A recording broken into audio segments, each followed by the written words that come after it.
नमस्कार, खबरिया टॉप में आप सभी का स्वागत है। मैं कुमार रवि।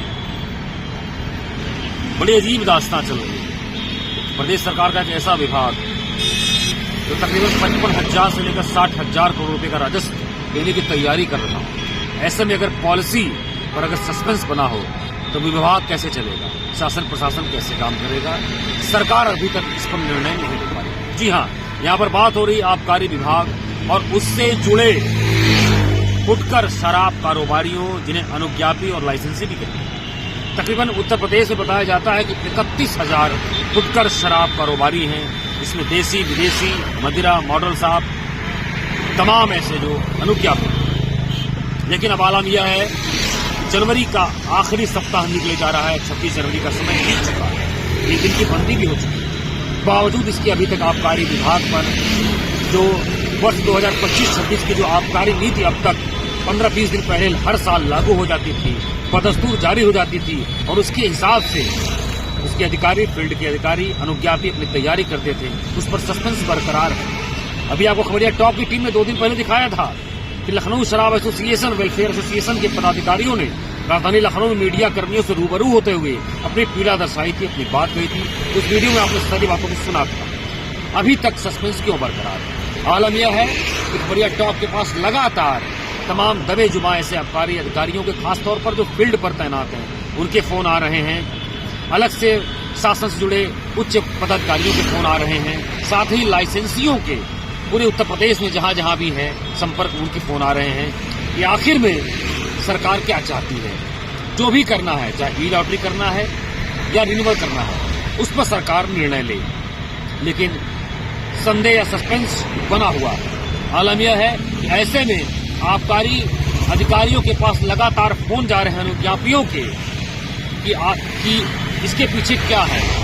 तो वो सारे आबकारी अधिकारी जो फील्ड पर तैनात है, वो अब आलम यह है कि वह पद्मासन की मुद्रा में नजर आ रहे हैं, जबकि अनुज्ञापी और लाइसेंसी शीर्षासन की मुद्रा में नजर आ रहे हैं। कहने का आशय यह है कि उनसे जब भी कुछ पूछा जा रहा है, जो भी लाइसेंसी अनुज्ञापी हर माह कोटा उठान हो, तमाम चीजें हो, रजिस्टर की चेकिंग हो, जो उनसे रूबरू होते हैं आबकारी टीम के निरीक्षक, उनके सिपाही, उनके प्रवर्तन दल, अनुज्ञापियों से, लाइसेंसियों से, वह उनसे पूछते हैं कि साहब इस बार क्या होगा। लेकिन उनके पास कोई भी इनपुट नहीं, वो समझ नहीं पा रहे हैं। ऐसे में पद्मासन की मुद्रा में आंख मूंद कर बैठे हुए हैं और शासन सरकार के उस नए पॉलिसी के तहत जो आने वाले आदेश है, उसके इंतजार में बैठे हैं। जबकि अनुज्ञापी तमाम शीर्षासन हर तरीके की मुद्रा कर रहे हैं। तमाम लेटरबाजी हो रही है, पत्र भेजे जा रहे हैं मुख्यमंत्री कार्यालय, 5 कालिदास मार्ग, लोक भवन, आबकारी मंत्री को सोशल मीडिया के जरिए। अभी तक सैकड़ों की तादाद में ऐसे लेटर अनुज्ञापियों के भेजे जा चुके हैं कि इस बार रिन्यूअल किया जाए। लेकिन अभी तक सरकार के कान पर कोई भी जू नहीं रही है। चाहे आबकारी मंत्री नितिन अग्रवाल की बात हो, प्रमुख सचिव या आबकारी आयुक्त की बात हो, अभी तक पूरे पत्ते इसके नहीं खुले हैं। लेकिन क्या जब यह वीडियो, मैं अभी कुछ देर बाद यह वीडियो सोशल मीडिया पर डाल दी जाएगी, उसके बाद आप देखेंगे इसके एक दिन बाद मंगलवार का दिन जो होता है, क्या आबकारी विभाग के उन फील्ड अफसरों, क्या उससे जुड़े जो तकरीबन 30-31 हजार जो लाइसेंसी अनुज्ञापी हैं, फुटकर शराब कारोबारी, उनके लिए यह मंगलवार, जो कल का मंगलवार है, वह मंगलकारी साबित होगा। दरअसल हर मंगलवार को आबकारी विभाग की आबकारी आयुक्त, प्रमुख सचिव के साथ एक उच्च स्तरीय बैठक होती है। वीडियो कॉन्फ्रेंसिंग के जरिए सारे जिले के आबकारी अधिकारी जुड़ते हैं, डिप्टी, ज्वाइंट, एडिशनल हर अधिकारी जुड़ते हैं और पॉलिसी पर या हर तरीके के जो कार्यविधि उस पर मंथन होता है, उस पर विचार विमर्श होता है और आगे की कार्रवाई तय की जाती है। लेकिन इस बार मंगलवार को क्या होगा? अभी 2 दिन पहले बताया जा रहा था कि 24 तारीख को ऐसी उच्च स्तरीय मीटिंग होनी थी, लेकिन आनंद फार्म में सुबह उसको निरस्त कर दिया गया। क्या माना जाए, इस बार क्या है? उच्च पदस्थ सूत्रों की माने तो दरअसल उत्तर प्रदेश की आबकारी विभाग की जो पॉलिसी आनी है 2025-26 की, उसमें कहीं न कहीं योगी सरकार की मशरूफियत, प्रयागराज महाकुंभ, तीर्थराज, वहां पर जो लगातार कार्यक्रम चल रहे हैं, उधर टिकी हुई है। साथ ही दिल्ली विधानसभा चुनाव जो 5 तारीख को होने हैं, उस पर भी कहीं न कहीं, क्योंकि सीएम योगी खुद फायर ब्रांड जो एक तरीके से पॉलिटिकल कैंपेनर है, वो चुनाव के वो बहुत बड़े एक ब्रांड एम्बेसडर के तौर पर रहते हैं। ऐसे में उनकी वहां पर व्यस्तता बताई जा रही है, जैसा कि शासन से जुड़े एक उच्च पदस्थ अधिकारी सब बता रहे हैं। लेकिन अभी कुछ 2 दिन पहले ही प्रयागराज में ही महाकुंभ उस परिसर में, उस पूरे क्षेत्र में वहां पर सीएम योगी की अध्यक्षता में सारे मंत्रियों की वहां पर कैबिनेट बैठक भी हुई। लेकिन उसमें माना जा रहा था आबकारी पॉलिसी पर कोई न कोई निर्णय हो जाएगा, नई पॉलिसी पर, लेकिन उस पर भी निर्णय नहीं हो पाया। कभी जुबा आबकारी अधिकारियों या लाइसेंसियों का कहना है, क्योंकि शराब कहने को तो राजस्व देती है सारी चीजें, लेकिन कहीं न कहीं उसको एक सामाजिक जो स्वीकार्यता है पूरी तरीके से नहीं मिल पाई है।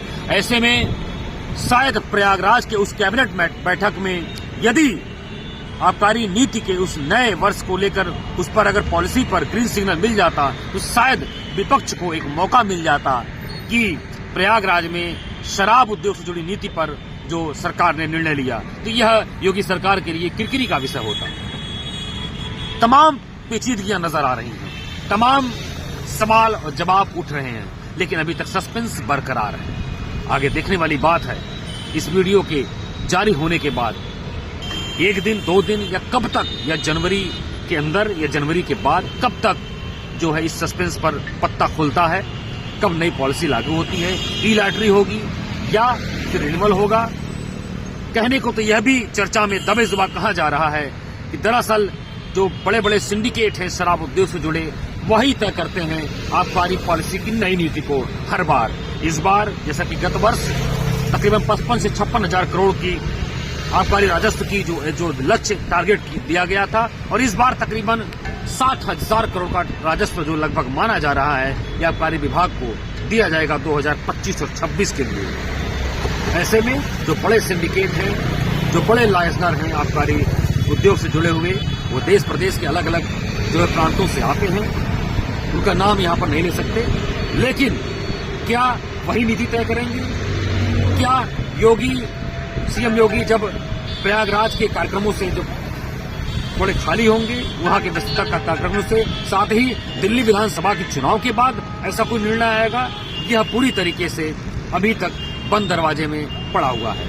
आगे देखिए क्या होता है, लेकिन कुल मिलाकर अभी तक सस्पेंस बरकरार है। और आप खास तौर पर सबसे बड़ी समस्या जो खड़ी इस समय है कि नया वित्तीय वर्ष मार्च से लागू हो जाता है, जनवरी बीता जा रहा है, फरवरी का समय है, तमाम पेचीदगियां होती हैं, स्टॉक मेंटेन होता है, नए जो है सारी नीति के तहत काम करना होता है फील्ड के अधिकारियों को। ऐसे में खासतौर पर आबकारी निरीक्षकों, जिले स्तर के अधिकारियों, उनके सिपाहियों या जो भी उनके कर्मचारी होते हैं, जो लेखा जो अकाउंटेंसी, जो तमाम चीजें शासन की नीति के अनुरूप करनी होती है, उनके लिए बड़ी दिक्कत है।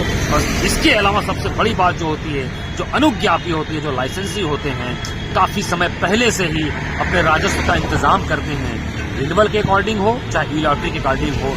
पैसा कोई या पान या गुमटी की दुकान नहीं होती, यह मदिरा का उद्योग होता है, मदिरा का जो ये दुकान होता है। ऐसे में 25-50 लाख रुपए की व्यवस्था करनी होती है। तो ऐसे में अभी देखा जा रहा है कि सस्पेंस से पर्दा कब उठेगा।